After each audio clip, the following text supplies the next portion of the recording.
Bonjour. Après avoir lu La peste d'Albert Camus, j'ai eu une petite panne de lecture, comme je vous l'ai déjà dit dans la vidéo précédente. Du coup, je me suis dit que la meilleure chose à faire est de remettre le pied à l'étrier avec un autre roman du même auteur. Et ça a marché. J'ai porté mon choix sur L'étranger du même auteur. En fait, c'est une relecture. Le narrateur personnage principal est Meursault. La phrase qui ouvre le roman déconcerte. Elle me déconcertera toujours. Aujourd'hui, ma mère est morte. Ou peut-être hier, je ne sais pas.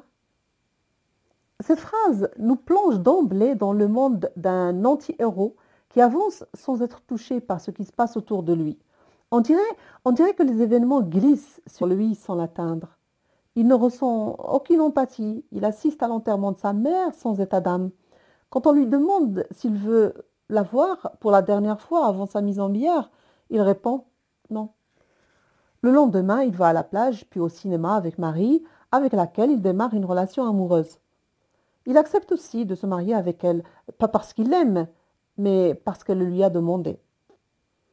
Il aide Raymond, son voisin, et accepte d'écrire pour lui une lettre à sa maîtresse pour se venger d'elle. Il retrouve le frère de cette dernière par la suite sur la plage et le tue sans raison, sans remords. Il est condamné à mort. On lui reproche un vide du cœur et surtout de ne pas avoir pleuré à la mort de sa mère, de s'être amusé le lendemain de l'enterrement, de ne pas regretter son crime. Morceau reste étranger à tout.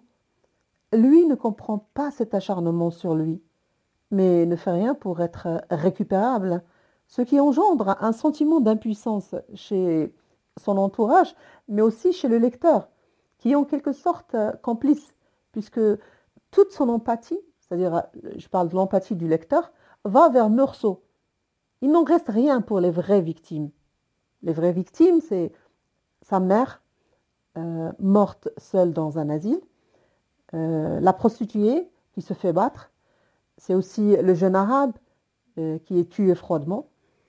Ces personnages restent anonymes suite à une fine manipulation de Camus qui nous pousse à une réflexion philosophique.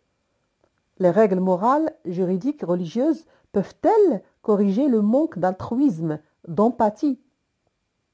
La réflexion est lancée et le débat ouvert.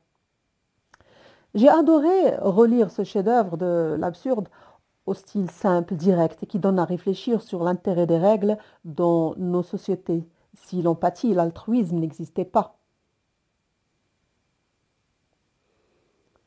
Je ne regrettais pas beaucoup mon acte, mais tant d'acharnement m'étonnait. J'aurais voulu essayer de lui expliquer cordialement, presque avec affection, que je n'avais jamais pu regretter vraiment quelque chose.